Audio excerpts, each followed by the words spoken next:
I'm a little clap because I'm in what good place. Excellent. I'm coming out all right because I'm in the centre. Pete, say some things. Yes, this is me saying some things and looking up at the microphone as I speak. Am I about the right I think you're good. size? Good. And this is me saying some things. I hope you can hear me. I should fucking hope so. I'm a professional. Excellent. No, Love a right. faff. We ready? Yeah. Excellent.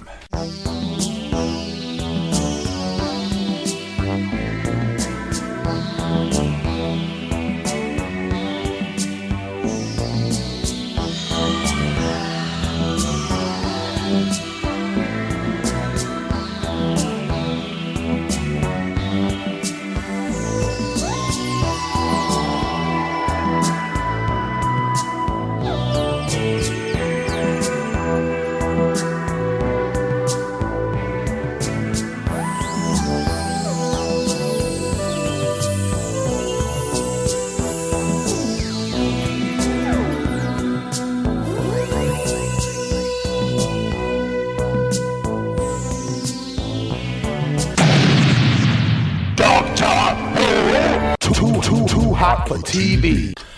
Welcome back to Doctor Who Too Hot for TV. We are the podcast that looks at all things Doctor Who Extended Universe. And we're back for the 5th glorious season after spending some time looking at Star Trek and War of the Worlds and other things. Here we are to talk about actual Doctor Who spin-offery again.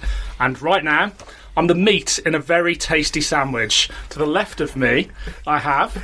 I'm Pete Lambert. And to the right of me... Conrad Westmaas. And we're here live in the flesh. Yeah, that wasn't a political thing. We are literally in a room together talking at a microphone. Is this what podcasting was like in the old days? Yeah. Yeah. What are you young people doing in my bedroom? This is what used to happen before there was a global pandemic. It's a Yeah, bit we weird. get together in rooms and Yeah. talk about Doctor Who. And if you couldn't get together, you just didn't do a podcast. Weird. Now, my entire social life's online. I haven't seen a real person in years. If you've not podcasted it, have you really done it? No, well, exactly. I've got... So why are we doing this? Was there a reason? Yeah, talk us through. Doctor Who, eh? Right. Yeah, Doctor Who. Seen it? I used to. Oh, there we go. It'll all be over it will have been cancelled and dropped from Disney Plus by the time this comes out. It's fine.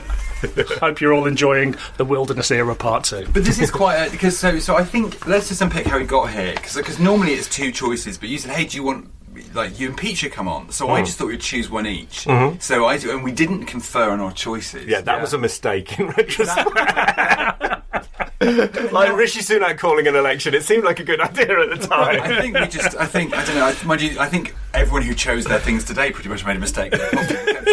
Possibly the exception of Pete. But what was your thinking, Pete, behind your choice? I was like, what the fuck hasn't he done yet? Because he's done everything. And it's like, and then I remembered what's that thing that I've really, really loved recently. So it was just that. There was no theme. I just think this thing is the bee's knees and the Zabi's testicles. It's amazing. So that's why I picked it. Okay. Excellent. And then what about you? Because we're going to do your one first, and you came straight out of left field. So why don't you tell people what it is and the reasoning behind it? Yeah, what I thought to do, because I've been on Too Hot before, and I was talking about Weetabix cards and all my favourite Tom Baker stuff. And I'm kind of like, I'm having a break off doing Tom Baker stuff, and I thought, I'm edgy, I'm down with the kids, I'll pick something from the Wilderness years, because the Wilderness years is sort of, the thing about Too Hot is the thing I've learned so much about the Wilderness years that I didn't really know much about. So I thought, I'll pick something Wilderness yearsy, but I didn't really read the books or do the audios or anything. So I was like, I'll pick something that wasn't on TV, but is associated with it. So I've picked the raw footage of Kate O'Mara and Samuel West on the studio floor acting as the first Rani, fuck's sake, and Syrian. And it's an hour of studio footage of two people in a studio, and I've chosen that, please. An hour recording, 3 minutes? 3 lines. So Extraordinary. it's Samuel West raw on the studio floor. Is that what you're saying? Yes, basically, yes. Excellent. Okay, I can see why you might have picked it. So, I've picked something as well, which we're going to come to later, which ties into Dimensions in Time, making Pete's one a little bit sort of out there. But hey, we can't just slag things off on this podcast, even though that's the reputation that I seem to have. I've accidentally brought something good. The race is on to find a link. Too hot for TV. We also have something else we're going to talk about Dimensions in Time related, but obviously we're not going to talk about actual Dimensions in Time because it was broadcast on the telly. We're not doing that. But it was broadcast the 26th of November to the 27th of November 1993. It was written by John Nathan Turner and David Roden. It was directed by Stuart MacDonald. There's somebody they should get at a convention. And produced by John Nathan Turner. And it went out on BBC One. I'm sure we all remember Noel's House Party, Children in Need. Were we there? Yes. Yeah. Excellent. It was just what I always dreamed Doctor Who would become, a fucking farce. But at least nobody watched it, right? Yeah, no, it's not the most viewed bit of Doctor Who ever. Fifth most viewed piece of... Still, the fifth most viewed I have piece my of Doctor Who. VHS and my VHS player and the original 3D glasses from the radio times. So we could go full old school. Excellent. Well, we'll get that out later. News at the time, UK Gold were about to do a screening of over 12 hours of Doctor Who back-to-back, with all your favourites, including The Keys of Marinus and The Daleks' Invasion of Earth. They couldn't show anything with Davros in because apparently Terry Nation wouldn't let it happen. I remember this being announced and didn't have Sky, so it was just all this Doctor Who that was there on UK Gold for years until I think we got Sky in like 97, 98, something like that. Yeah. By which point they stopped showing the black and white ones. Oh, yeah. Bastards. Yeah. Never got over that childhood trauma. But one bit of my childhood that I do remember fondly is that Birmingham was playing host to a Doctor Who festival throughout November and December of 1993, with a multitude of events supported by the City Council. A huge programme of events organised by local fans, the Wolves of Fenric, which I used to go to. Nice. My dad used to leave me with a bunch of strange men in a room above a pub for 4 hours while he went and got drunk somewhere. Where's your son tonight? I've left him with the Wolves of Fenric. Okay.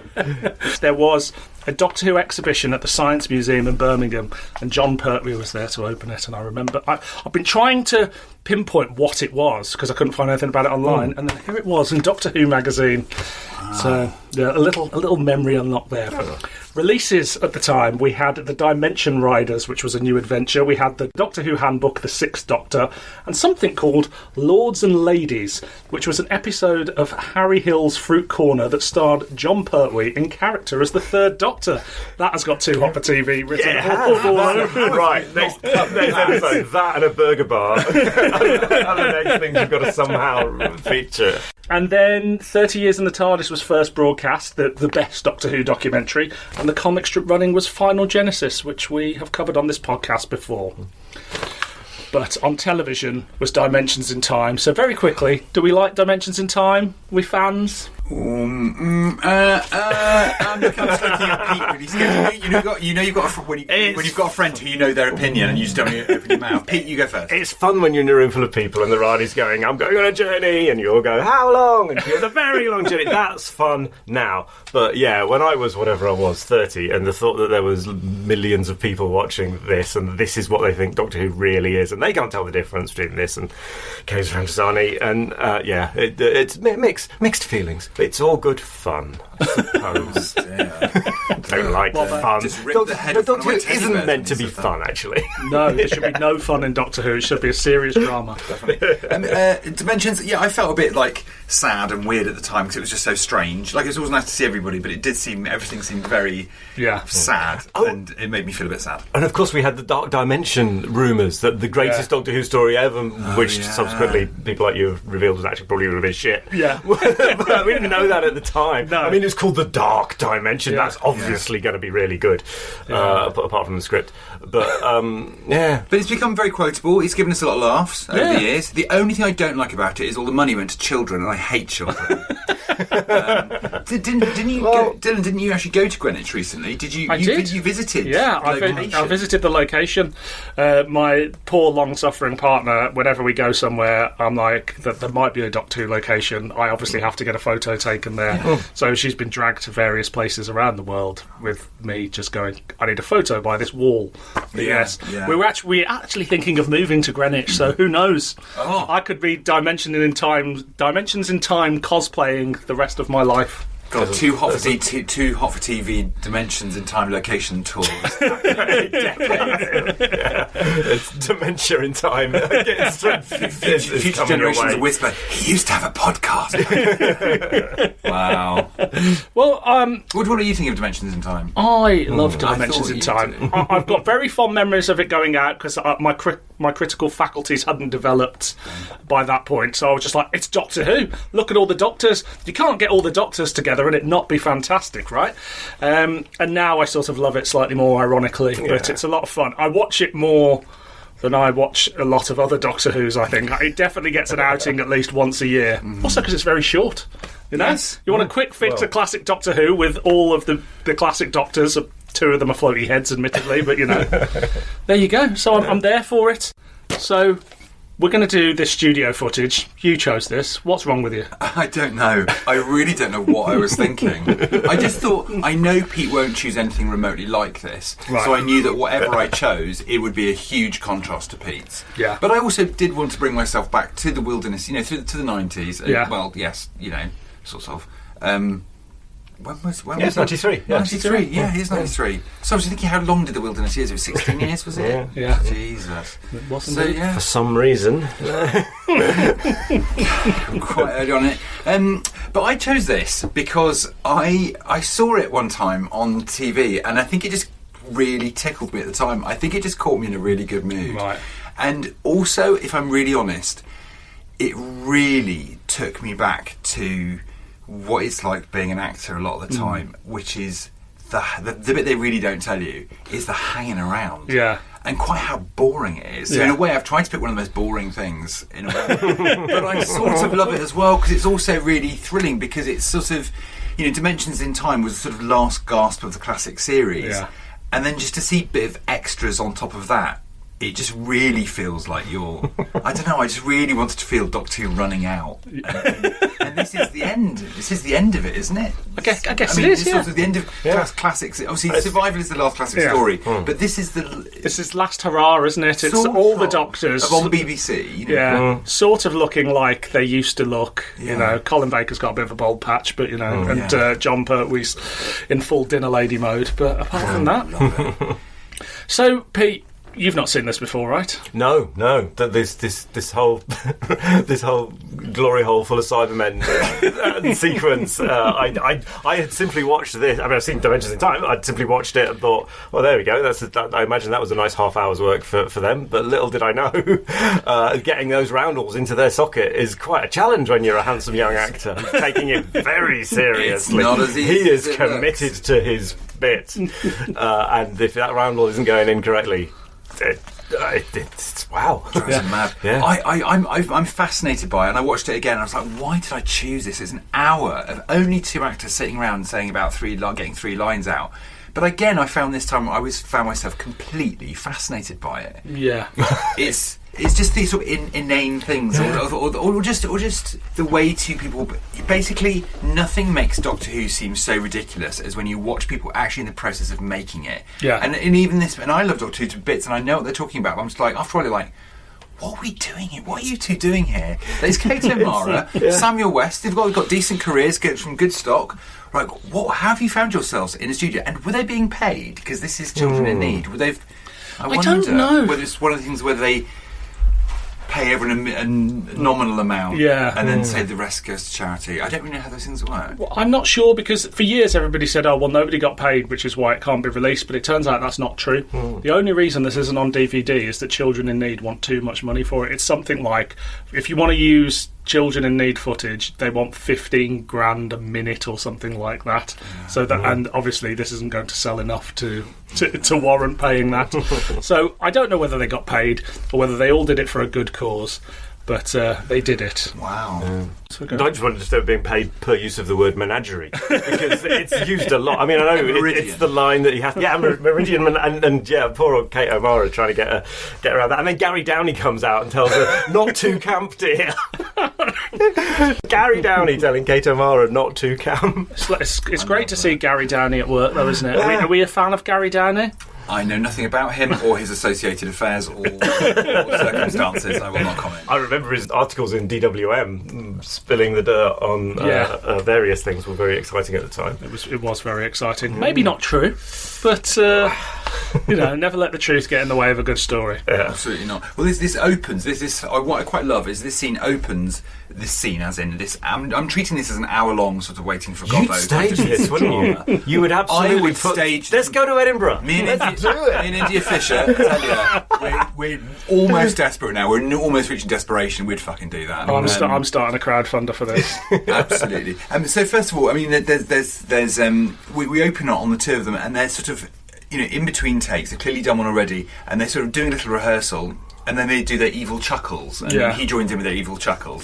And then Kate says quite quietly, "Look, we don't want it too camp, do we?" And we're like, "Look at you! Look at what you're wearing! Look at the set!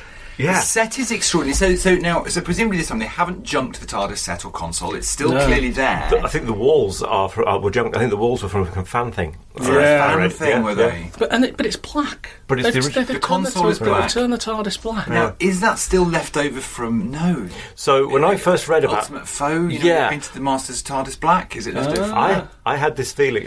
when I first read about that whenever it was... they just painted it black, the TARDIS black for the Master, and I was like, oh God, so they had to paint it back to being the normal colour again. So that means the TARDIS is actually getting smaller every time it's featured. But then someone pointed out on Twitter that they could just use wash-off paint and they actually would have just washed the black off, so that wasn't what happened. No. But it's a dark TARDIS, but with a pink floor, pink and green floor. Well, it's like a black console. It's got pink or red buttons, and it is red. They put a red gel around the rotor, so it's a thing. The roundels are also like weird blues, and they're sort of lit from behind, as they do now. You see, it's very prescient. And the floor seems to be one of those 80s patterns of just sort of squiggles and stuff that seem to be, I'm fairly sure they've used Samuel West's shirt for it, because it looks exactly the same colours. It's somewhere in between like a kooky clothes shop in the 80s and a brothel, I think, is what they've gone for in terms of look, which, Kate O'Mara perhaps giving big mistress energy. And she's very complimentary of her costume. At one point she's called going, "This looks a good colour, it lights well." I just love to see people making the most of. There's no sense, to be fair of her, there's no sense of her thinking she's slumming it, actually. She's being very well behaved. She's, she doesn't need to be doing this shit. And she's she's I don't know, you can feel her patience and temper keeping well. Now, so she is the cool grande dame of, theatre and Doctor Who and being villains. She can dash this stuff off. But Samuel West is a lot younger in his career, and he has the unmistakable, slappable sort of puppy dog puppishness of a new young actor who's fresh out of RADA, raring to go, and is just super too keen.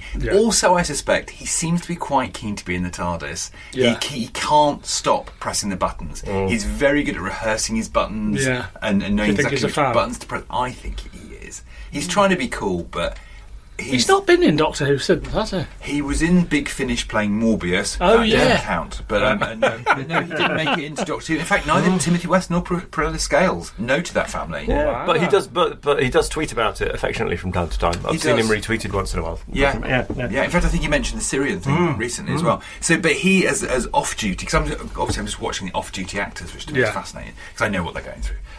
Although TV is a whole different medium, the waiting is just hideous. Well, that's Cyberman and the Time Lord extras who are just sat there behind the wall. Andrew Beach. Andrew Beach is the Time Lord. Yeah. We don't know who the Cyberman is. I don't think we do. I'm sure we could find out. On about take 7, the Cyberman's doing this little turn as the thing as he's putting the roundel in. And on about take 7, the director goes, "Actually, could you keep still, please, Cyberman?" And I swear you can see the Cyberman go, "Oh." You can almost see his facial expression as he's told to freeze, going, "I've bollocked up." But also, like, they could have just put the costume in the I bet he's got the boots on. I bet he has. Yeah, of course he has. Absolutely. Yeah. Do we think Kate O'Mara's a naturalistic performer? No, she's a theatrical performer. She is, which would read, Shakespearean. She's done all that kind of stuff. I mean, she's held her own on telly. Playing lots of villains and stuff. But you'll get a certain dimension. You'll get a certain volume. You'll certainly get a size of a performance. Now, mostly it's pretty good, I would say. Obviously, I love Kate O'Mara dearly, and obviously I loved the Rani at the time because gay.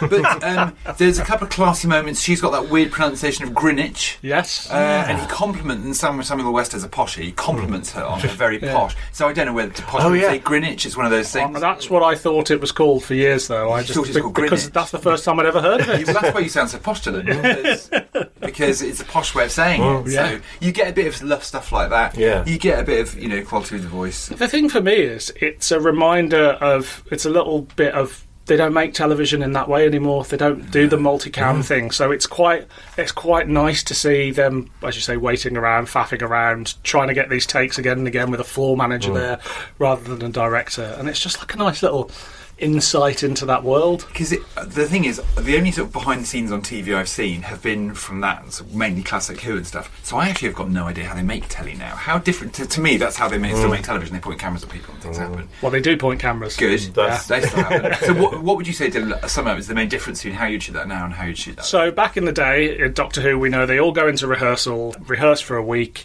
and then they get in front of a camera. They do the rehearsals on set all day, and then they record in the evening or over a number of days, however it was. I think it was a number of days by the 80s.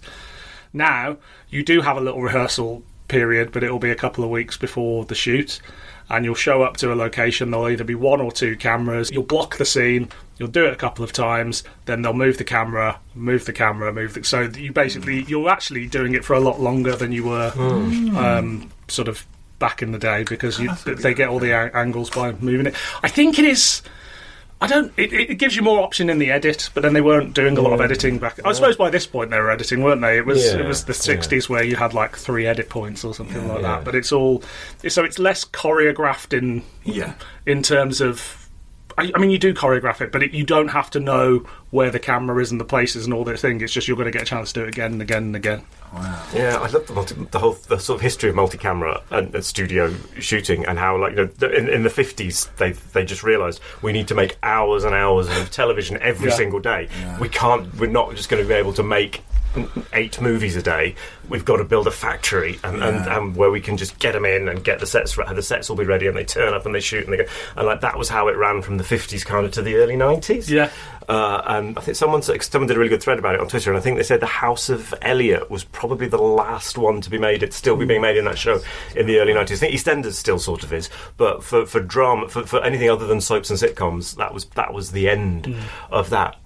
So this is sort of an end of this is like it's a bit of like the fag end of Doctor Who, but it's also sort of fag end to a whole way of making TV. Yeah, it is. It's one of my regrets. I got on television to be a floor manager doing that sort of thing, and it turns out telly wasn't made like that anymore. There isn't a floor. There isn't a studio floor for somebody with a clipboard to be bossy on. If I walk around with a clipboard, everyone's like, "Why the fuck are you walking around with a clipboard?" Everything you learned about television, you learned from Doctor Who. It was wrong. I'll be very good. I won't get the camera wires crossed or cables crossed or anything. Like, what's he talking about? And at midday, lunchtime, everybody, off we go to the pub. When I worked at QVC, I was a floor manager, because that's still shot in that style, and I did sometimes start my shows with "Let's Make Magic" like Gary Downie did on Silver Nemesis. Nobody ever got the joke, but it made me happy. No, and the director's up in the gallery going, "I've just got to follow him home. He seems to know far more than you could possibly know. I'm going to follow him home one day. He's so mysterious." I don't know why, but this one really caught me in the way that, to be honest, I don't always watch the studio footage on the Blu-rays. I will sometimes. I'll watch a bit of it, but I generally don't love watching hours of it. But for some reason, I think it's because this one is in a dreary backwater of Doctor Who. It's just it's got this odd feeling in that just them hanging around, and also I think I just like miss it. It's just a sort of chat of like, have you ever left your radio mic on? You know, and they're bored. It's like there's old reliable stories you rely on just to kind of keep yourself entertained, and they're just making inane comments about what's going on. Samuel West is like the Cyberman. He looks very good in profile. What are you talking about? He hasn't got a fucking nose, you imbecile. I don't know. I just find it very sweet. They're all being terribly nice, aren't they? Yeah. They're all being very nice. No one's losing their rag. No. There was a moment. There's only one little tiny moment where Kate is told to slow down her delivery a bit, and she, of course, quickly says like, "But I've just said time is of the essence." And you think, "Oh God, here we go." And she's like, "No, it's fine. It's fine." As in, I'm not arguing. I could argue, but I'm not going to argue today. It's just nice to get a little bit of, because there isn't much of Kate O'Mara behind the scenes on Doctor Who. I think that's why it's nice to see her. So it's just nice to see her. Anything else we want to say about this one? Well, there are those moments where you just freaking lose it, and when you're trying to repeat it, it's like saying a word over and over again, it doesn't make any sense. So as Pete mentioned, Samuel West trying to get 2 roundels in and deliver one line takes a very long time. 13 takes, I think. 13 takes. Wow. And overall, it's literally, I think it's 3 lines for the third. I think this whole hour is probably about 6 lines of television. So and not even all of it's used, right? No, and the bit that isn't used is probably just as well, because she's giving this extra line of like, "And Syria, next time, don't land a TARDIS anywhere near," or was it? A vulgar drinking sound. I thought that was quite funny. That sets up the whole EastEnders But thing. she does it really... The first time, she does it really... She gives it the full, like, revolting thing. And so it's like, not too camp. Which is amazing. And then she loses it. She has that... And it's always... You just get this moment where you have to repeat the line over and over and over again, and you just can't do it. Yeah. You know, it's kind of... I don't know, I just miss all that sort of stuff. Do you have any favourite moments, Pete? The roundel. Actually, I'm glad we've all settled on roundel, by the way, because I'm never sure whether it's roundel or rondel. It's roundel. Is it definitely roundel? It's definitely roundel. Rondel's a character from Doctor Who, I think. I think there is a character called Rondal or something. One of my first jobs was working at Citizens Advice Bureau, and they used to call the corporate name for their logo, which is a round thing with Citizens Advice Bureau, was the roundel or rondel. So that gave me a little Doctor Who thrill. I've never heard it used in any other context apart from Doctor Who. Yeah. You never get that or time rotor used day to day in corporate speak, do you? No. Should we rate this? Is it rateable as a clanger, a banger, or an average meander? Is it possible? Yeah, I think it is, and I think it's an average meander because it does feel like it does feel like the most typical day on a Doctor Who set. Although you don't get that sense of urgency of time that you get when you look at because it's like it's the end. There's nothing else coming after. Yeah, Had it been a busy day, they'd have whipped through that lockdown quicker. Yeah. I mean, watch the Earth shot behind the scenes footage, and everyone is so tense and really, really worried, and it's not going well. And how the hell are we going to get this finished? And Beryl Reid is furious, and Peter Davison's it's just one. That's great. That's one that's worth a watch. This is just another day in the office for KMR, isn't it? It certainly is. It's an average meander for me. Yeah. Me too, right? Yeah. And meander they did. Now, the reason this footage exists, it hasn't been out there for long. It appeared on the internet, I don't know, 5 or 6 years ago, something like that. And it was the property of Mr. Ian Levine. Who's that? I believe he's a record producer and a missing episode hunter.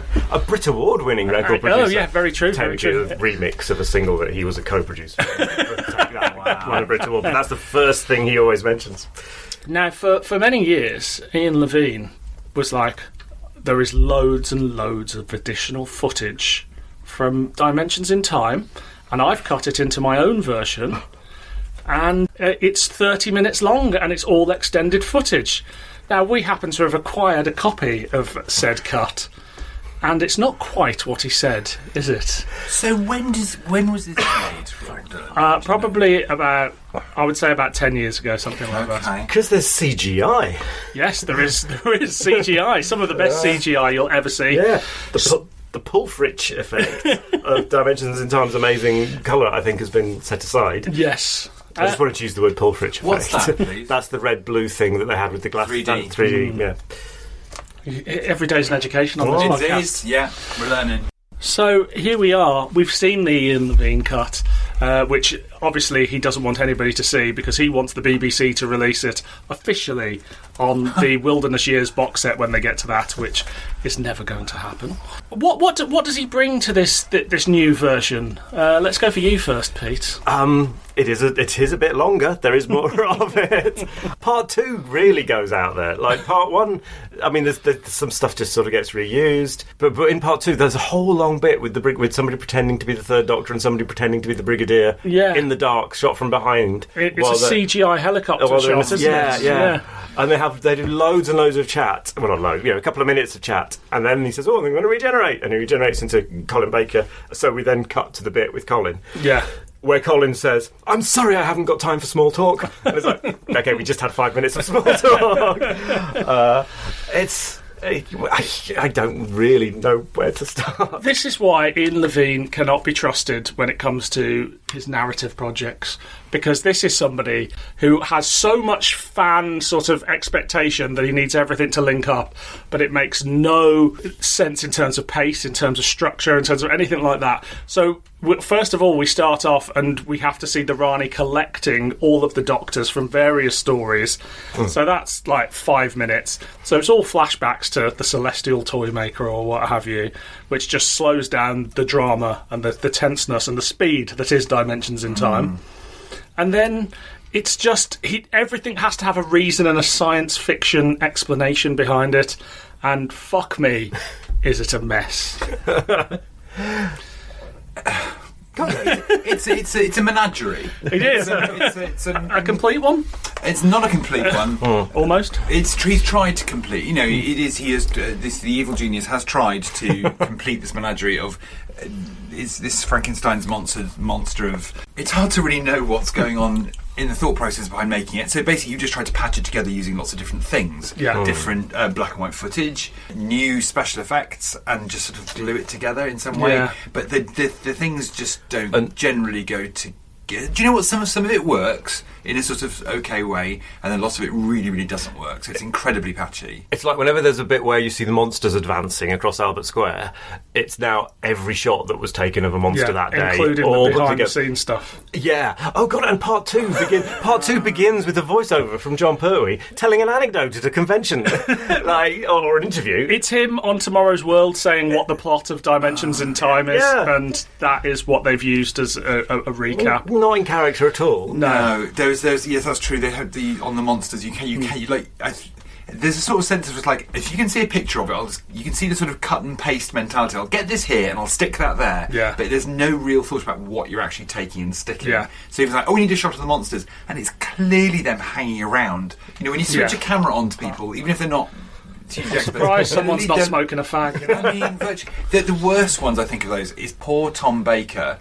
He cuts in shots of Tom just looking around at the cameras, just trying, having an absent moment while the cameras are off. Yeah. And they've used that as though it's a performance. Yeah, you can click. Yeah, he's waiting for someone to bring him a coffee or something, just, and he's sat there in costume. Like Mrs. Overall, like Julie Walters, her eyes darting off camera. It's like use it. It's not as easy as it looks, kids. Like, you can't just take bits of off-air stuff and glue it together and make it seem. I mean, there's stuff like the TARDIS spinning effect is fairly good as CGI goes for its time. It's pretty decent. No, there's not bad CGI, but it's quite. There is some. Well, actually, there is. Yeah, but that bit isn't. But it's just anachronistic because your brain's going all over the place. Is this made in 1993 or not? Yeah, and you've got the Rani TARDIS or whatever it's supposed to be. It is the Rani's TARDIS, yeah. In the actual version is a model shot, and a really good model. And he's done a dodgy CGI version because obviously you need to see all the monsters being launched out of the Rani space station and down to the planet, which just looks horrendous. One thing I do like the McCoy title sequence with all of the Doctors in. I thought that looked quite cool at the start. All the faces. Yeah. And did it take those faces from the beginning of from the 30 years advert? Yeah, exactly. And obviously, a Dalek was supposed to be in Dimensions in Time, but the Nation Estate said no.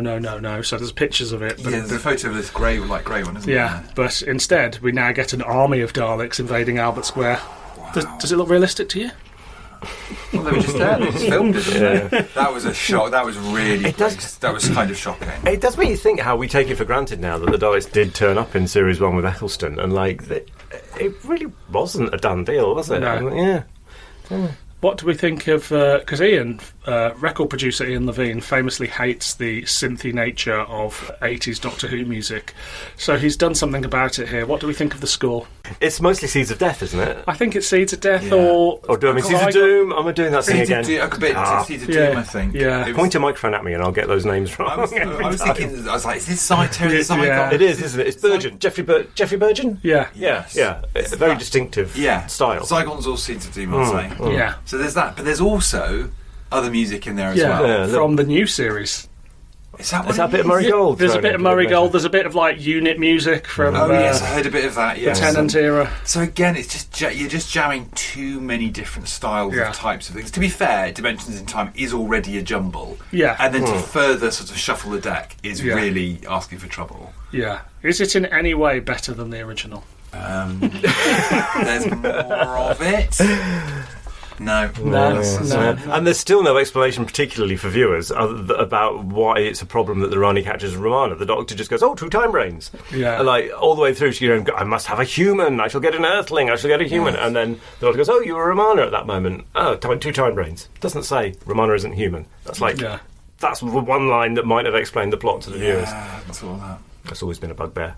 So there isn't actually that much new material. We get a little bit of Rani, we get a little bit of McCoy at the end, gets a couple of Yes. extra lines, Yeah. but it is not 30 minutes of new material that was shot at the time. It is maybe a minute and a half of new material, and then the rest is all Ian Levine's brain working in overdrive. It's just an absolute mess from start to finish, but quite a curio. It certainly is a curio. Well, there was a sound effect where Romana was stuck in a time loop. Pete, did you spot a Blake 7? I thought there was a Blake 7 screen noise, or I didn't know. or was it- but it could no, probably- is it Zen before Zen says anything? There's this weird sound. I think it's before Aurak or Zen talk. Anyway, there we go. Excellent. Is there much more we want to say on this? Because, I don't want to get into a full review of Dimensions in Time because it was on the telly. But it's not canon, so you could if you want to. I'm going to put my foot down on that. It is. It's not. Turn the mic off. Let's have a fight. And anything else particularly stick out besides? I mean, the TARDIS seems to land in China at the beginning and then jump back because the Doctor mentions China in the dialogue. That's imaginative, and at least it looks good. But I mean, it's just when you suddenly go, I know there's a helicopter. Actually, some of it's better because actually you see a bit of the helicopter, which you don't really see in the TV show. You hardly see it. So it actually looks quite cool. The unit thing taken off from it, but then he turns into a CGI one, and then it is absolute game over. Absolutely. I do like the fact that we get the only on-screen appearance of that little furry creature from The Ultimate Adventure. Zog. Yeah, justice for Zog. Yeah. Zog also with his jaw slightly dislocated by this point. If you look at it, it's sort of like it's like he's been taking a lot of pills and been raving for years. That's what he's been doing in the intervening years, and his jaw has not fared well. It is terribly, and I love monsters. Really, really, I mean, Doctor Who to watch the monsters, but like it's really sad to see them at the window, and they are just models that someone else is moving around going That always makes me want to cry a little bit. You get a bit more Mitchell Brothers. You know, if you're a fan of the Mitchell Brothers, you get a bit of those two young men walking around. It's terrible. I've written Eggy Montage. Was she a character in EastEnders? Eggy Montage, yeah, she was there. It was the Rani outside the pub. For some reason, he kept cutting. Yeah. That's right. Oh, yeah. He kept...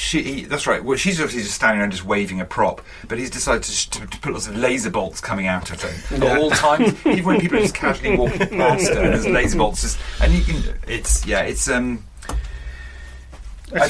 a thing. I've seen it, and I saw it, and it went into my eyes. Well done. Well done for sitting through it. Is it a clanger, a banger, or an average meander? Start with Pete. Clang.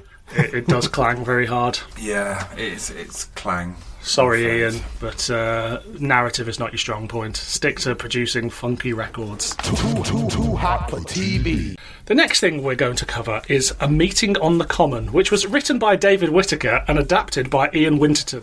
It was released in December of 2023. So why are we doing this?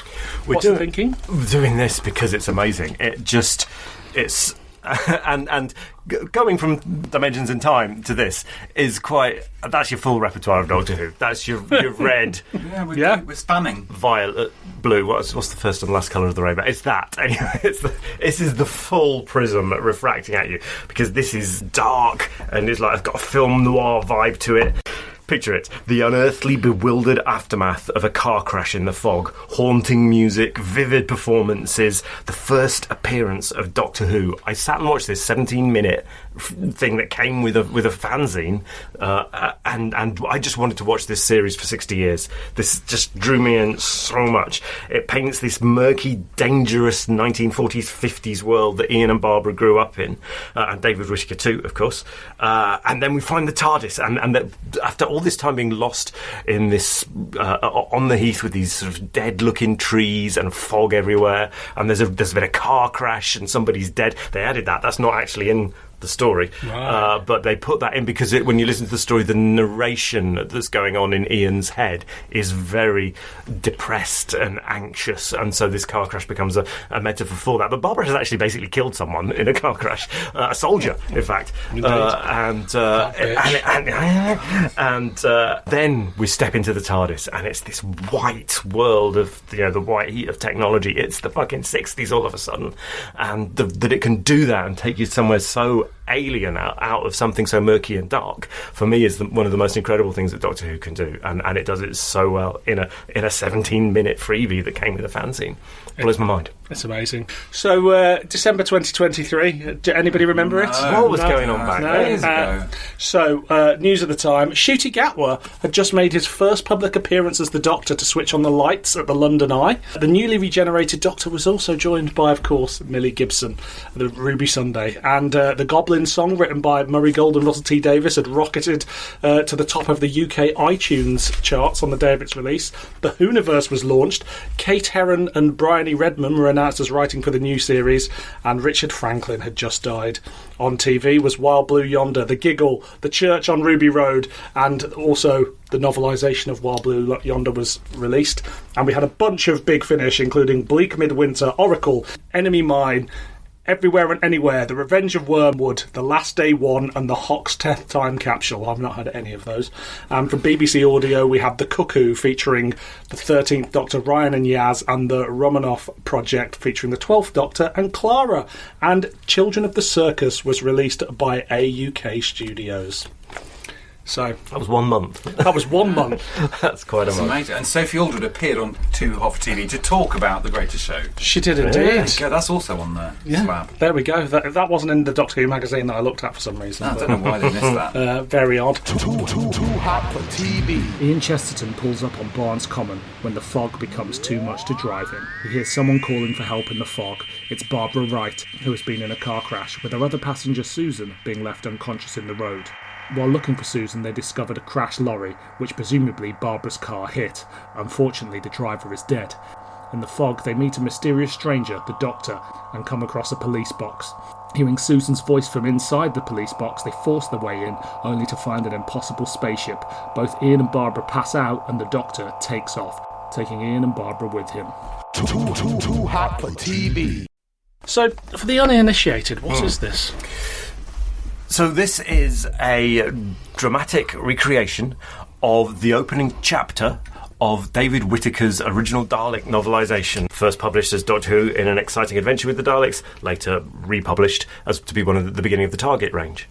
And they have taken it and adapted it a bit. They have tweaked it. They've put extra things in to illustrate things that are in the narrative that don't necessarily get spelled out.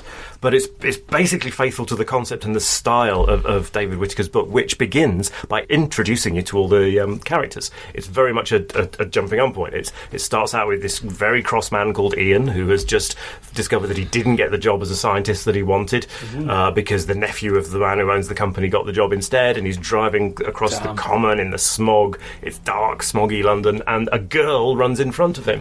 And it turns out this girl is called Barbara. She's only in her early 20s in this book, and she's been tutoring a strange girl herself who has gone missing on the common, and they go hunting for her. How old is Barbara in this classic series? Because to me, she's eternally old because she was older than me, but I'm probably older than her now. Oh yeah. I mean, I'm near as old as Hartnell now. So I think they're both about 30. Maybe Barbara is written as I think late 20s, and Ian is written as 30. My childhood is slipping away from me slowly, isn't it? Had you seen this before? I had never seen this before.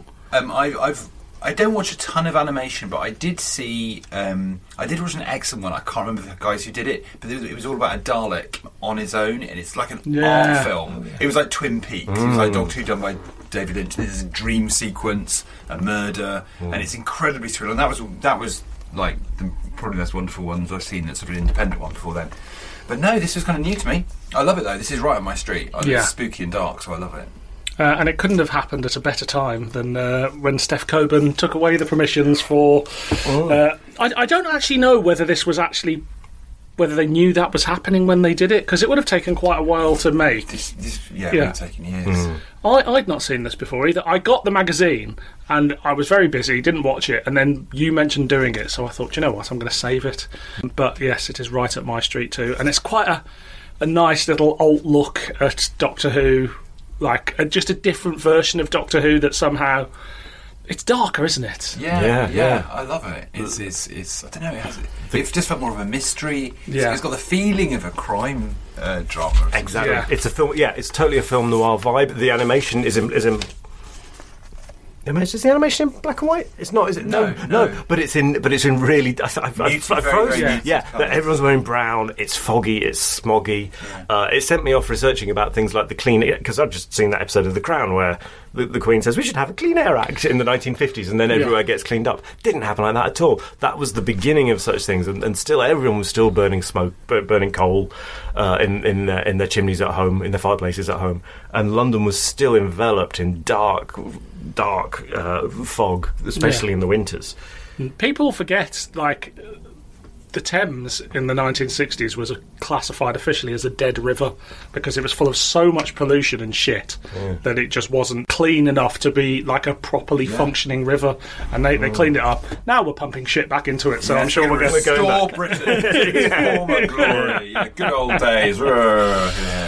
How familiar are we with the novelisation? Have you read the book? I've read it, but not for a long time, so not very is the answer to that. But I do remember, just isolating it to Ian and making it from an outside perspective does change things dramatically. Yeah, it makes a very much exciting reflection on the Doctor. Yeah, exactly. And when the Doctor turns up in this, the first glimpse of the Doctor here, it's him striking a match. Which it's not a match, but it's him striking a light in the fog, and you just see his face reflected in a flame, and it's just and he is terrifying. I mean, you can see why.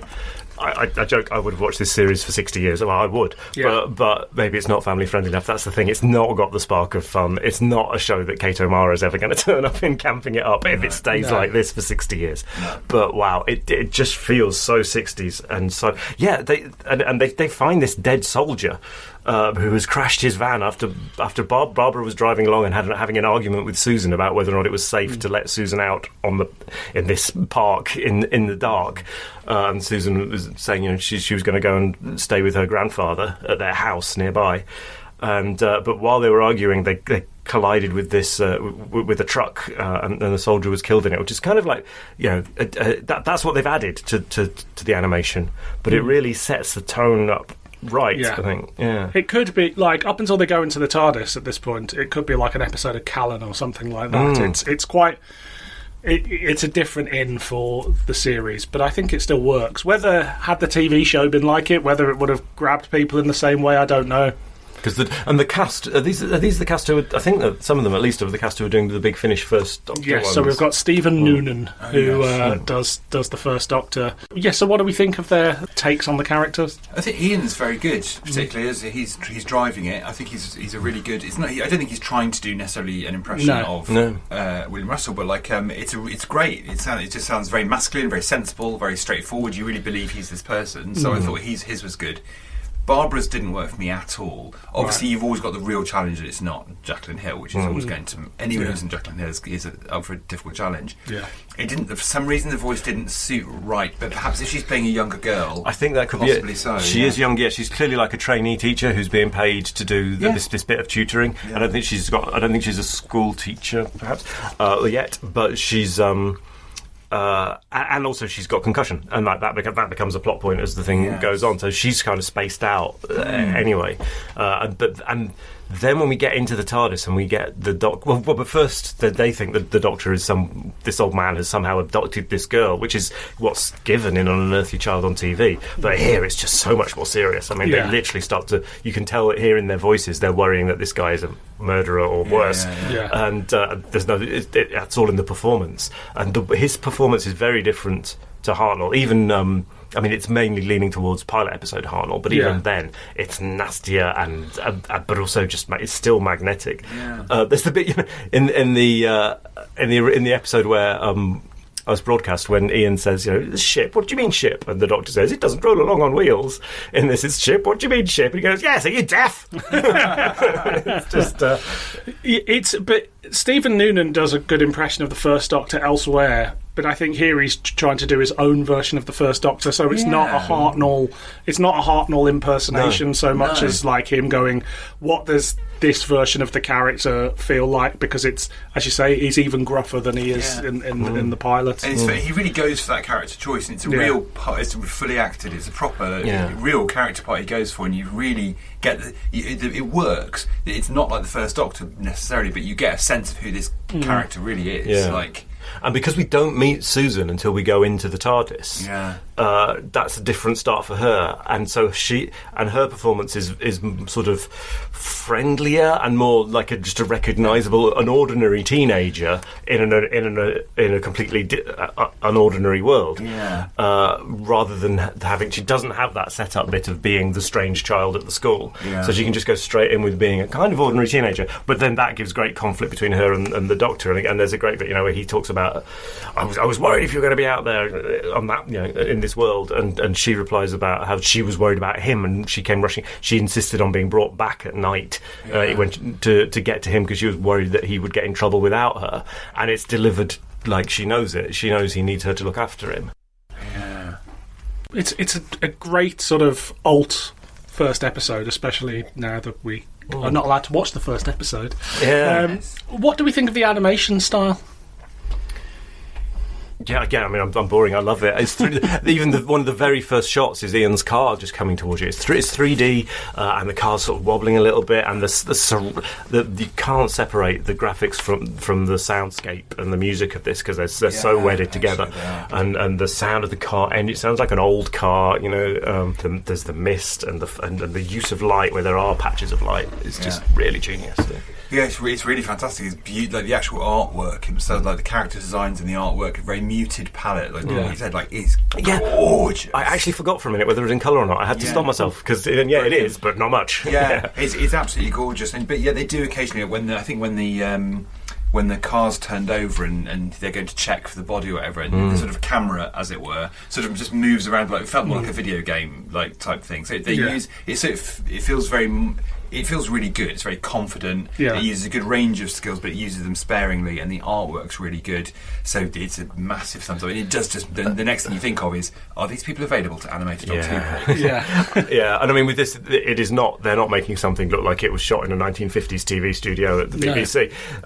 That's 10 years out of date. They're doing it their own way. Yeah, like it's kind of shot like a film would have been shot, but a film then. It's not trying to. We're not dealing with massive drone shots or. No. Like the sort of things that we do now. It's very much like a 1960s film, which I think really works. There's a couple of other little bits on the DVD. We didn't say that we'd necessarily cover them, but I don't know whether you've seen them at all, Conrad, but Pete, you must have worked your way through that DVD. Yeah, right? It was a while back, so remind me. So we get a telesnap reconstruction of a Doctor Who story that doesn't exist. That's brilliant. That is brilliant. Which has the First Doctor and Stephen going back to Totter's Lane and sort of spying on the events of Unearthly Child. We get a Hanna-Barbera style reimagining of Unearthly Child. And the whole Tribe of Gum sequence. Yeah, sorry, the Tribe of Gum sequence. Yeah, it's full on skedaddle legs sound effects for the cartoon running and everything. Yeah, it's Scooby Doo. And we get a recreation of the radio trailer that William Hartnell did, which is sadly lost for An Earthly Child, where he basically goes, "Hello, I'm William Hartnell, and I'm in a new TV show called Doctor Who. You should tune in on Saturday." But there we go. It'll run for at least 60 years. It'll run and run and run and run, and I'm going to do it forever. Yeah. I'm not gay. Anything else we want to say about this one? And the music. Oh, yes. Bloody excellent. The music just said Andromeda Waves. I wasn't sure if that's the name of the piece or whether that's the name of the composer. In which case, Andromeda Waves, I salute you. Andromeda Warren, is it? What does it say? I can't read my writing. Andromeda something.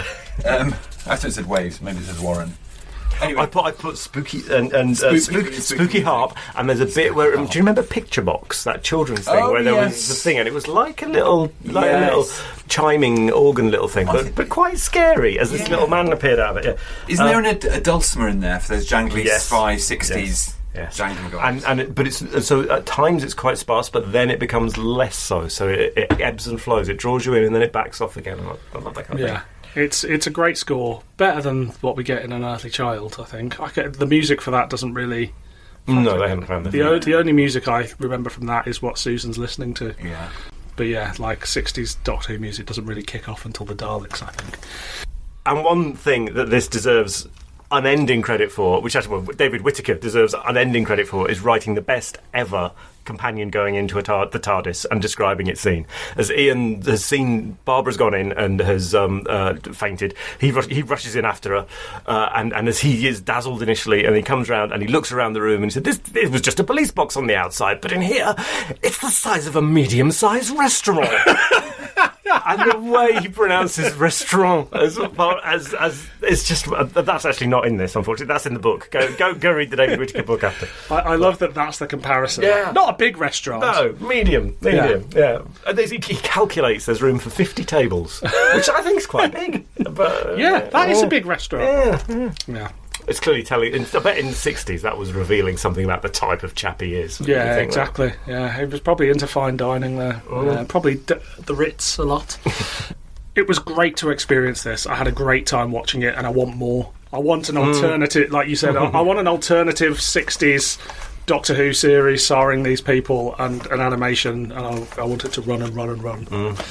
And this is from the Vworp Vworp guys. Yes, it's the Vworp Vworp guys. And So is it a clanger, a banger, or an average meander? Well, in the scheme of things, it bangs. It absolutely bangs. It's a banger from me too. It's a banger for me too. 3 Excellent. bangs in a row. Too hot for TV. The final thing we're going to do today, I chose, links in sort of thematically with Conrad's choice. Not so much with Pete, but I just had to share this with the world. So we're going to cover the Rani Reaps the Whirlwind from BBV Productions, written by Pip and Jane Baker and directed by Bill Baggs.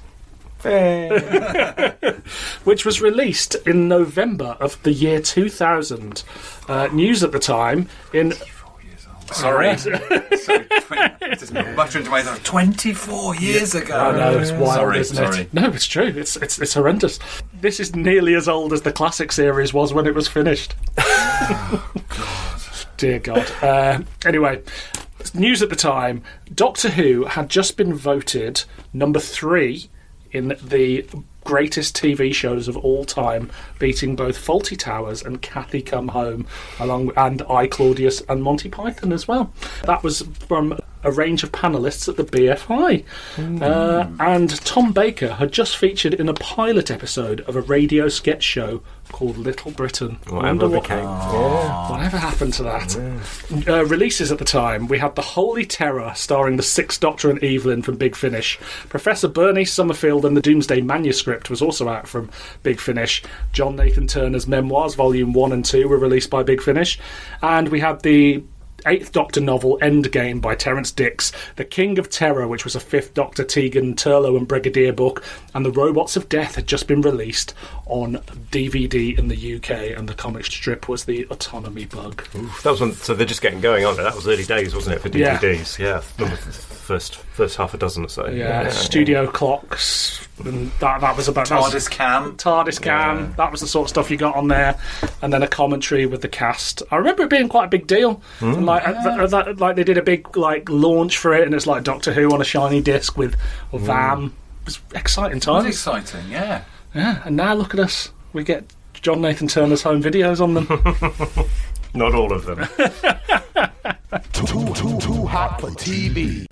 The Rani is put on trial by the Tetraps for leaving Urak to die. She is then forced to carry out an experiment on behalf of the Tetraps. In order to carry out the experiment, the Tetraps kidnap 3 people from the planet Earth: Dean, Sam and Lucy. They kill Dean and impregnate Lucy with the semen of Sam. Then they accelerate the process, meaning she is due soon, despite having only been on the planet for 10 days. Meeting an alien called Arbitus, they escape the planet with the Tetraps in pursuit. Too hot for TV. Were we aware that this existed? I was aware this existed. I've heard of it. I've heard of BBV audios, but I don't know any. I've never listened to a BBV audio before. Wow, so it's a new experience on me. But I had heard of it. Excellent. What about you? Yeah, no, I didn't hear it, but I got the one. I got the Crinoid one, and I got the Zygon one, but I didn't get this one. So they're around the same time, aren't they? Give or take a year or two. Yeah. They do about 30. Right, all of these audio plays. Yeah. But so actually they've been doing it for quite a while. They've been doing them in the 90s on cassette originally, haven't they? So they did. BBV came out of the AV Doctor Who audios. Yes. That they did, and then they did a couple of Stranger audios in the mid 90s on cassette. And then they started with a series called The Time Travellers, starring the Professor and Ace, which happened to be played by Sylvester McCoy and Sophie Aldred, and they got rapped on the knuckles for that. Big Finish got the licence anyway, and so they just started licensing different monsters and stuff like that, and they kept going for a number of years, but Big Finish, actually, they sort of had a gentleman's agreement that the monsters they were touching, Big Finish wouldn't use, so that the two things could exist side by side, but ultimately there just wasn't a market for a bunch of Doctor Who spin-offs, which is wild considering where we are now. Yeah. So, in general, are we Pip and Jane fans?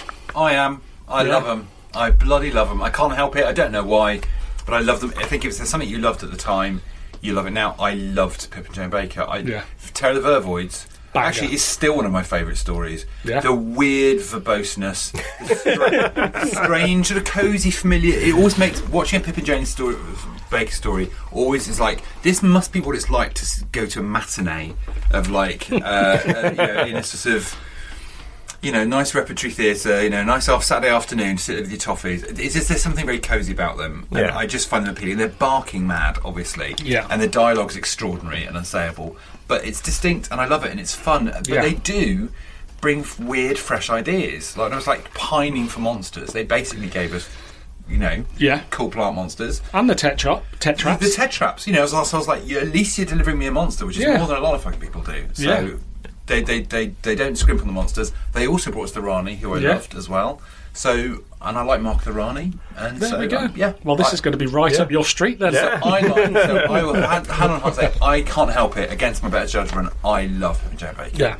Pete, what do you think about Pip and Jane Baker? Yeah, I'm not a hater. I loved Mark of the Rani. But then later in the 80s, I was like a lot of fans, I think, not finding JNT must go. The JNT must go now. It's a travesty. You were furious. You hated this shit. Were you more of a DWB reader? Actually, in fact, it was during Time in the Rani. Like, I loved episode 1 of Time in the Rani, and then by episode 4, I decided I was wrong to have loved it, and I hated it.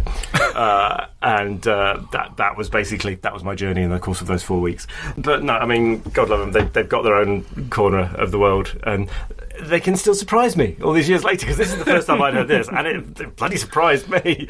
I was not expecting some of the things that we got in this. Indeed. Do you like a bit of Pip and Jane Baker? Where do you stand? I love a bit of Pip and Jane. Do you? So, as a kid, Trial of the Time Lord and Time in the Rani were untouchable for me. I thought they were the peak of Doctor Who, and especially those last 6 episodes that they did of Trial, and I thought that Time in the Rani looked like £1 million. Like when I was, and I didn't see it till the 90s, but I was just like, "Wow, this is Doctor Who with special effects and a budget and taking sci-fi seriously."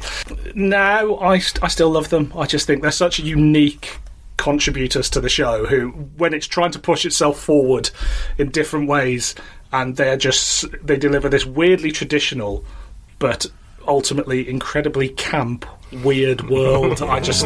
I love them. God bless them. You've just unlocked a memory. I was such a big fan of them, particularly the Vervoids. I used to write, because I was an avid in a teenager, writing to production office, write any actors or writers or anybody, I'd write to them. So I wrote to Pip and Jane Baker and just said how much I bloody loved the Vervoids. They wrote me a very nice, lovely letter back. I wrote them another letter later on because I'd made a Vervoid model and I showed them a picture of it and I was like, I absolutely love Vervoids, I'm crazy about them. And years later, I was doing some ironing. I always never iron, I must have been going to a wedding. And I was listening to the Trial of the Time Lord commentary, and I hear they're talking about the Vervoids, and I hear Pip and Jane go, and there was one lad, you can go to the Trial of the Time Lord Vervoid. There was one who was absolutely mad about the Vervoid. And Colin Baker goes, he wasn't a vegetarian, was he? And I was like, that's me. That was me. I was absolutely berserk about it. I'm so sorry, just to throw it there. Love Pip and Jane. They can do no wrong. They can. So what's going on here? So obviously, Pip and Jane had a long established career in television, and then in Doctor Who in the 80s. But how do they fare amping their Doctor Who contribution up for the new millennium in the year 2000? Ecstasy and thalidomide. That's what Doctor Who's always needed. I mean, I imagine that was the pitch. I don't know. Breeding. Okay, let's tell you what. I'm going to start on the first scene, and then we can all move on. So the first scene follows directly on for a time in the Rani. It seems like a direct sequel. You know, she's being captured. Oh yeah, being taken away, and I have to say, for that the pre-credits sequence, the pre-title sequence, I loved. I was just like, this sounds like Time in the Rani. Actually, and also I was struck by several things. First of all, how incredible Kate O'Mara's voice is. Yeah. And also, because she was in an echoey place, they put an echo on it. And when you hear a really good voice, rich voice like that, I'm going to really miss all those theatre actors when they've died out. Yeah. We don't have theatre actors doing that anymore, because God, they can use their voices. But basically, in the first 5 minutes, I just wrote, I love this, in the first 5 minutes, because it sounded authentically like the Rani. And then there was the music, which I loved, and then it carries on. But then after that, I was less keen. It's got a very 90s theme tune when it kicks on, doesn't it? I liked it. It's like we're watching Blade or something like that. It's very cool. You know, I'll close the episode with it because it's a bit of a banger. Oh yeah. I said I love the music, so I was completely I was surprised that after the first scene and the music, I was like, I'm all the way in. Yeah. And just a few minutes, one of her first lines is, "Don't bandy words with me, you cretin." It's just that is no other character. Although I did notice, but in fact it was the guy playing, actually this is true, I thought it was the same guy playing Urak, because Me he too. sounded exactly like him, and that's Anthony Keach. So bloody good job, Anthony, because I genuinely thought that was a direct impression, and I was like, that is Richard, whoever he was, who did the thing, and it's not. So that's fantastic. Though I could tell that they'd had trouble, but the first time they mentioned the word tetraperiarbus, which I just had to read. It's not easy to say tetraperiarbus, but I could tell something was up. Because A, he wasn't saying it like the way she said it on the TV show. He said it really deliberately. When she came up to say it, she said it really deliberately. Because it's quite difficult to say, but you can tell that they'd literally 1 minute ago saying, now remember everybody, it's tetraperiarbus. So you can tell when actors get to it, they sort of more deliberate. So there was a bit of struggling going on with that. But generally, I absolutely loved the beginning of it until after the theme. And then we get into sort of modern day UK, yes, and which it sounds like how old were Pip and Jane Baker at this point? They were really freaking. But they've done their research, and that's what's so sort of sweet about them. Like how they researched. I mean, the line that gets a lot of mockery in Trial of a Time Lord, and I should have said, I mean, Trial of a Time Lord Part 14. It is a miracle that they wrote a script pretty much at gunpoint while blindfolded. They're not told what's happened before, and you just got to write the end to this. No, okay, they're told what's happened before, but you got to write the end to this story. But. The bit about the megabyte modem, everyone always laughs. But in that, because they just asked someone, what might a computer programmer from the 80s, when she sees some technology, what might she think it is? Then she might think it's a megabyte modem. That's why Mel says that. And in this, The drugs lingo. It's just so quaint. Yeah. I've heard this line before. You've been popping E. No, the full line is, if Coach finds out you've been popping E, he'll tie that medal somewhere more painful than your neck. I was like, that sentence really needed another go over. And Eric Saywood's sweep of the script editing. I adore that. If Coach finds out you've been popping E's... You could just... What is the correct verb, Pip? Do you know? Do they... I like to think they got into taking pills in like their later years. They were just like, we're retired now, big into ecstasy. We also get the line just before that, if you were establishing that someone's a virgin, you've got to protect that precious hymen. Jesus Christ. The thing is, I'm now... Because actually, I knew it was on an idea by Pip and Jane Baker, but I didn't know that... I'd assumed some... Like Bill Baggs had written it or something. No. So it was a bit of a shock when I realised they were responsible for some of this dialogue. Yeah. So I was like, that's just a nerd boy who doesn't know how to talk about girls. Yeah. But these are a heterosexual couple who have actually, presumably had sex. Let's not think about that. You don't want to think about Pip and Jane Baker rotting away. Not again. I just want to think about something different for a change. Yeah, fair. It's a difficult wank. So this is all about virgins and procreating and So what are they up to? Why does the Rani want these pill popping youngsters? Because the Tetraps have taken her prisoner. She wants to help them find a better source of plasma than the source they already have, which is loads of animals that they've given thalidomide to, so that they won't have limbs, so they can't run away, so that they can just drain them of their blood plasma and live off it. Yeah, that's the pitch. That is the pitch. And so the Rani is helping them abduct humans from Earth. And it's just random that they seem to get these people. It is funny when the people coming out of the nightclub off their heads see some Tetraps walking towards them, and at first there's a bit. He's like, the first one is like, oh, you obviously won't be able to see these. I'm like, no, we can. Yeah. It's people in fancy dress costumes. And then one of them, you can tell one of the Tetraps zaps him with its tongue, as they do, and he collapses. And someone says, "Oh," one of the friends says, "Oh, he's just putting it on," and the other one goes, "No, he's not acting," which is always a bold line to put in a script. Yes, but he was acting. He was. I think it's fair to say perhaps that Pip and Jane do better in a sci-fi environment than a real world. I think so. Yeah, it doesn't convince on it. It's quite hard to do that stuff. To that sort of jolly banter where we join a group of friends laughing or just joshing and bantering with each other. It's actually always really fucking hard to really believe that. But it's really, you don't believe this in any sense. Drunk acting's always hard, isn't it? No, we don't want to hear that. Yeah. And I think they're struggling with it as well to make it sound jovial. Even at the start of a party, it's lots of yeah, and it's rough. It's rough material, to be fair. That is. Yeah. So what do we think of our cast, our supporting cast of humans? Well, considering they're doubling up. Yeah. I thought they did pretty well. I didn't necessarily clock that the bloke or the woman were the same, actually. So I think I'm going to give them that. Yeah. Because I don't think they doubled up on those parts. I don't think I could tell it was the same people. Yeah. So I mean, that's just, you've got to give them points for that. Yeah. Did you when you listened to them? Did you think they were different people? No. Yeah, I wasn't sure. Yeah, I wasn't sure that they weren't. If you sort of mean, it was the opposite for me. Yeah. I was like, it's always tricky when you've got the same. I was like, is this that character putting on a voice and pretending to be an alien, or have we actually met a different character now? Yeah. I find I just sort of mix a bit towards the end. I sort of go, I'm aware that I'm struggling to tell things apart. Yeah. But it's weird. But yet I hadn't figured figured it out that they were the same people. So 5 out of 10 on that one. Yeah. It's very 90s radio acting, if I'm being sort of kind. You get some performances like this in early Big Finish, but it's usually like one person that sort of slipped through the net. This is like a whole cast. Thank you, I'm here, right? Not you. Not you. But yes, so like their style of acting has not aged well, I think, is possibly... And it was posher back then. It was noticeably posher back then. Even in the year 2000. Yeah, because you wouldn't cast these people coming out of a club talking about whatever they're talking about. You just wouldn't cast. They're very posh. Yeah. Like, really, they're not actively just like your average middle-class actor. They're sort of posh. Yeah. And you'd never have that stumbling out of a club.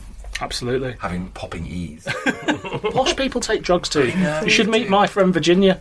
She is posh as fuck, and she loves drugs. Wow. What do we think of the directorial style and the production values that we get on this audio player? I was pretty impressed. I was pretty impressed by the because I didn't know. I've never heard of EBV before, so I just thought, they won't have much money. I don't know what it'd be like. But to be honest, the quality wasn't a lot worse than the big finishes that were going out. Yeah, there's a few bits where the music stings they use as you go from one scene to another a little bit they're too heavy, like almost like a little blast of theme music, and it snaps you out of it a little bit instead of carrying you through. But that was the only thing. Yeah, but the incidental music felt pretty Doctor Who of the time. I have to say, it captured. It could have been a Doctor Who from the time. Yeah, what do you think? It feels a bit like the Doctor Who came back in 1991, and this was one of the stories they did as a gritty new version of Doctor Who. Doesn't help that it's a decade later than that. But No. I mean, we get a nice little mention of someone just refers to it's as big as the dome. I didn't know what they were talking. It took me ages to figure what they were talking about. Yeah. But also, I would love this to have been on TV, because then, along with all of Pip and Jane's famous dialogues that we all love and quote about megabyte modems or fortuitous being a more epithet. Apposite epithet. He has a high sperm count. Good to know that. Is now up there with it. Yeah, I never thought I'd hear the Rani and the Tetraps having a conversation about cum, but there we go. And also, Here Comes the Rani would have been a much better name. would have been better. Yeah. Also, just like he refers back to his girlfriend or whatever, is like, his friend is like, she wore her virginity like a fashion accessory. And I was like, I mean, you don't even have to think that doesn't work on any. I think that makes zero sense, doesn't it? Yeah. I think fairly sure that makes zero sense. I don't think virginity was particularly in the late 90s and early noughties, you know? But it's never going to come back. Yeah. What is this whirlwind that the Rani's reaping? Anybody got any ideas? I have, because I just looked up on my phone beforehand. I just want to know where this expression came from. To reap the whirlwind. Apparently it's from the Old Testament. Plot twist, we're all sitting and laughing at Pip and Jane Baker, who's having to go to books, some of the oldest fucking books ever, and look it up to understand it. So apparently from the Old Testament, in Hosea, whatever, it states that those who insist on planting, as in sowing, the wind, something worthless or foolish, will harvest the whirlwind, the storm. It's a way of saying there are consequences to actions, and even a multiplication of consequences. So it's like reaping the whirlwind. If you mess around with wind, you'll get a whirlwind. Yeah. It's just trying to say. And she's dealing with the consequences of time in the Rani. Exactly.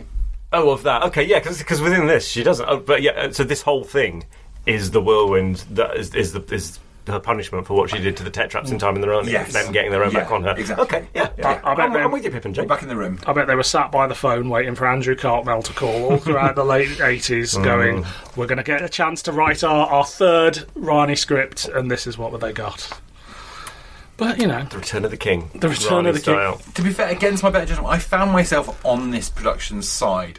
For some reason, also, I never listened to fan-made stuff. I just went until bloody Too Hot for TV. Now I can't. I've watched so many bloody videos. But Sorry. I wouldn't listen to a fan-made audio necessarily. But I was sort of on its side. I was like, overall, I was like, you were just about getting away with this. Yeah, I'm willing it on. I'm with you. I'm like, they've got Kate O'Mara back, which Big Finish never managed. Nope. And she's not. What is she? She's only about 60 or something in this, isn't she? She's born in about the 40s. Yeah. So she's not. You know, it's not like dragging her out or anything. She's still got plenty of gas in her tank and is going at it full pelt. Bill Baggs saw this as a bit of a coup because Big Finish tried to get the Rani several times, and Pip and Jane said no, not unless we write it, and they didn't want them to write it. That's what it was. Right. Big mistake. Yeah. Huge. Big mistake. Yeah. And even now, so they very briefly get the Rani after Kate O'Mara has died. And also after Jane Baker had died, and then apparently Pip lets them. And then when Pip dies, whoever takes over the estate removes their use of the Rani again. Hot property, the Rani. There you go. Yeah, so it seems like Pip was... I mean, you can tell from the interviews who's wearing the trousers in that relationship.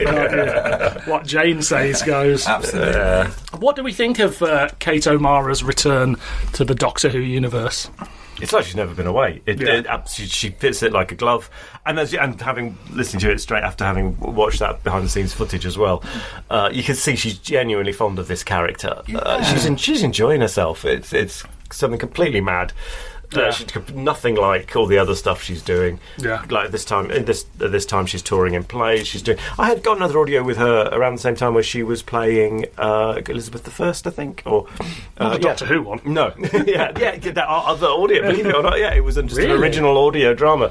Maybe it was put out by BBV. I don't know, but yeah, she was Elizabeth I, and someone else was Mary Queen of Scots. They were writing letters to each other. So yeah, she's got plenty going on, but she made time for this, and she went for it. She'll always bring quality. Yeah. She's just one of those. She obviously for J&T, she brings a bit of international cachet, dynasty glamour. Yeah. Well, the sort of tawdry gay man's idea of glamour.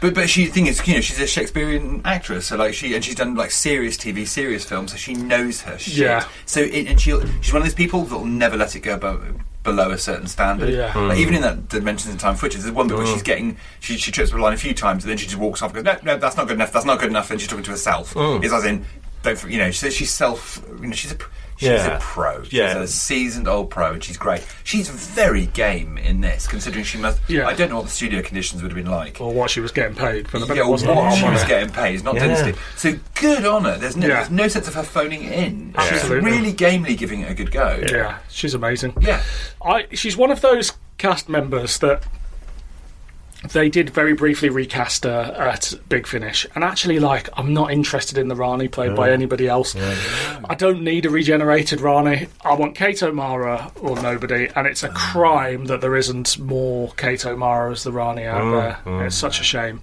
But I'm glad we have this little this little audio play that is just batshit. Well, yeah, indeed. Speaking of batshit, what do we think of the Tet Traps? Are we fans?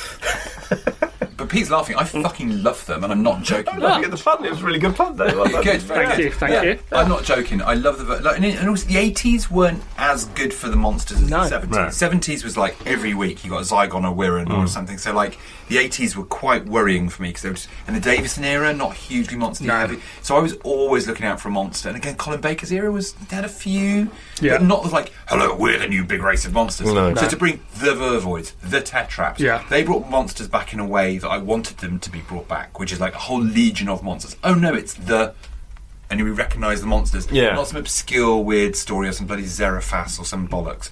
Give us a whole race of monsters that march in. So I adore the Tet Traps. I love them to fucking bits. What do you think? It's imaginative. Four-eyed gorilla bats. It's brilliant. I'm a huge fan. And let's not forget, the Tet Traps were used to launch the Dapol range. You got your Time and the Rani box set with McCoy, Mel, the TARDIS, and a Tet Trap. And I loved my Tet Trap action figure as a kid. I thought it was the most exciting thing. And I thought they looked amazing. After Doctor Who's hokey in the early 80s or have you, and the late 70s, now all of a sudden you're like, wow, this is a Doctor Who monster for the 80s. I loved them. And although even though I was a teenager at the time, I remember one of my friends came in and said that his little brother was really scared when the Tet Trap jumped out. I remember as a teenager going, what? And I remember going, wow, this still works on you. This works on me. So it was so I love the Tet Trap. I also remember at the Longley exhibition, they had animatronic head of one, and you could push all these buttons, levers, and you could move its mouth and eyes. So love that. Yeah, that was really of its time. It's cutting edge pushing it, but when they were getting animatronic, and they were for the first time you're having masks with bits that could move, it was really exciting. Yeah. I bought a Dapol Tet Trap for my niece for her 3rd birthday, and she cried and didn't like it. So I had to give her my canine, my green canine instead. How old was she? 3. I was trying to turn her into a Doctor Who fan. I think she'd walked in. In fact, she'd walked in when I was watching an episode of the episode of The Web of Fear, and she sat down and watched it with me. And it got to the end, and she wanted to watch the next episode. And I started explaining about Pamela Nash, and she just went away. What an education for a 3-year-old! Yeah. And she didn't remember it later in later life. She didn't catch up with it when it was recovered.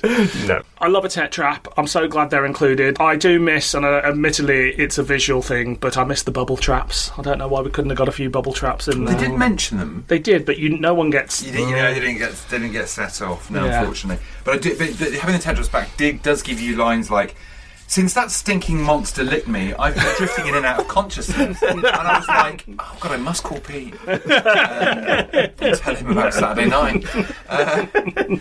So there we go. The Tetrap gets to say, your death will not be pleasant. Was a pleasant death ever in the offing? Also, 0 points, Pip and Jane, though, for Amsalp. It's like there are some words that just, are an anagram.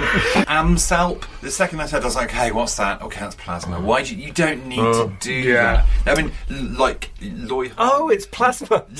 Loy Hargill, Holy Grail. You're like, well, sure, if that amuses you, that's fine. But I don't see the point of this one. Yeah. Now, there's one thing which is very on Pip and Jane Baker-like. They get something wrong.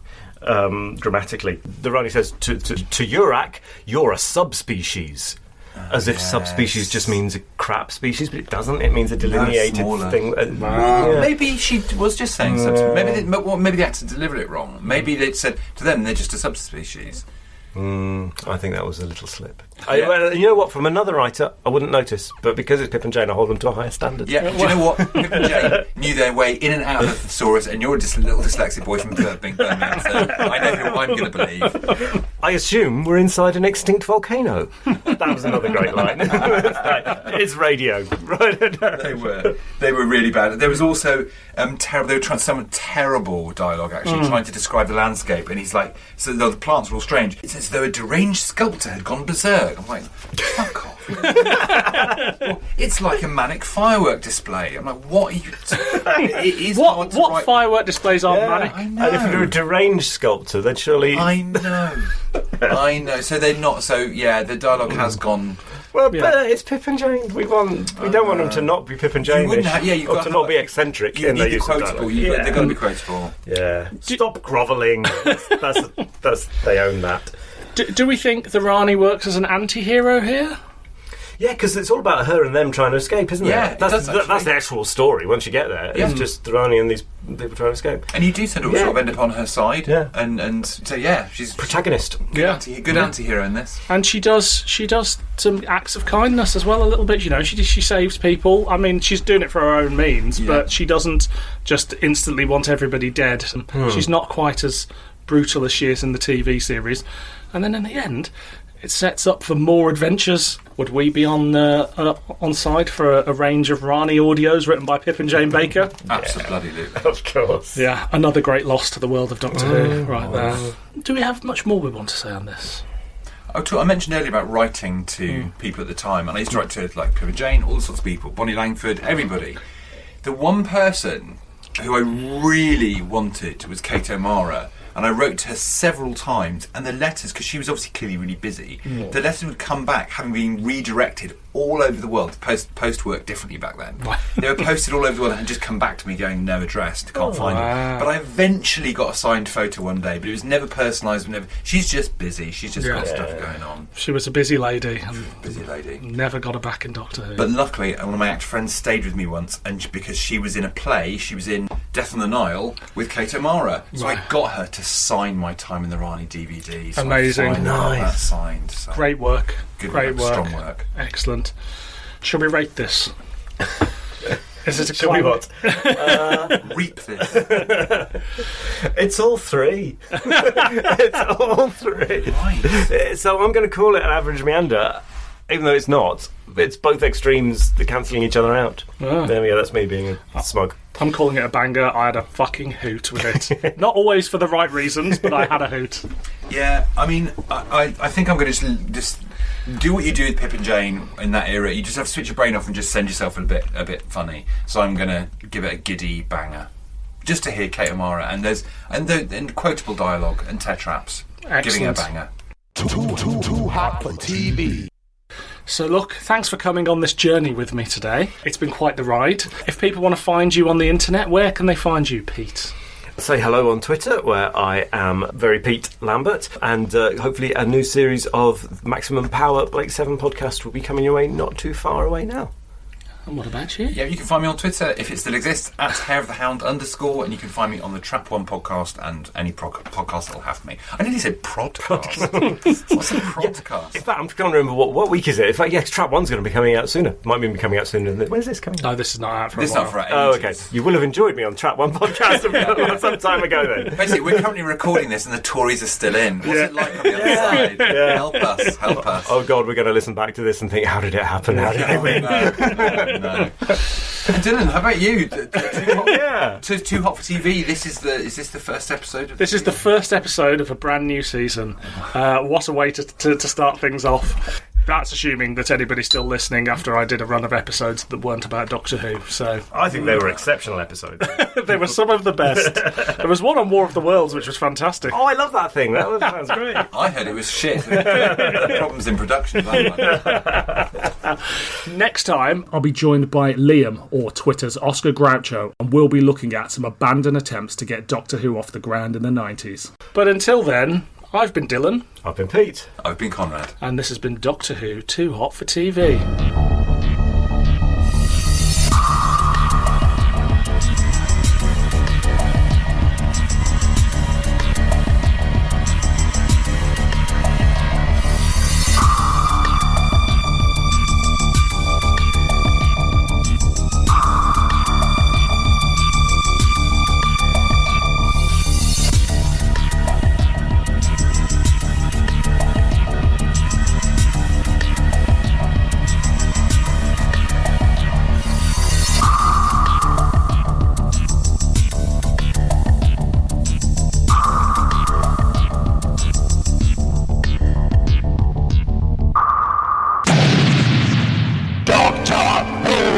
Too hot for TV. What a classy Too Hot for TV this is. Prosecco. Come on. Okay, I'm yeah. mad. I'm live in a room. I know. That's a shot. I've done one other live one recently. Which one was that? It's You not. have to say. It's not. It's not. Sophie Aldred will be shagging already. I'm Get that shagging well. Sophie Aldred. No, there's a guy on Twitter called Oscar Groucho. I know him. Yeah, We've yeah. met him. Yeah, we met him at the. BFI. So I met up with him recently because he doesn't have a computer, and we recorded. We went back to the BFI, but there was no Doctor Who nerds there, which was very odd because it was a normal day. Oh my god. Yeah, that must be strange. And yeah, we recorded it in the bar there. Did that sort of explain to you why the staff always look the way that they do Yeah. when there's suddenly 100 people demanding ridiculously overpriced drinks and not caring? Yeah. So, because occasionally I have to go there for work, and it's always quite interesting when it's like the work crowd versus the Doctor Who crowd, and it's like, I guess my big fear is that one day there'll be something on at the same time. and you'll try and keep both going without the other lot knowing. You have to. That's a Dylan Christmas special. I went there once to see Wuthering Heights, as written by Nigel Neal, which they did for the Nigel Neal season. And I came out and went to the bar. I was waiting for Daisy, who was going to meet me. And the barman started chatting me up. And, you know, I know when I'm being flirted with. And he goes, "Oh, did you go and see," insert the title of some indie film? And I said, "No, actually, I was here to see Wuthering Heights." And he immediately just went, "All right, see you later." Oh my god. not chatting up this fucking. Actually, I'm not on the motto. I love that. Anyway, so ready to reap some whirlwinds?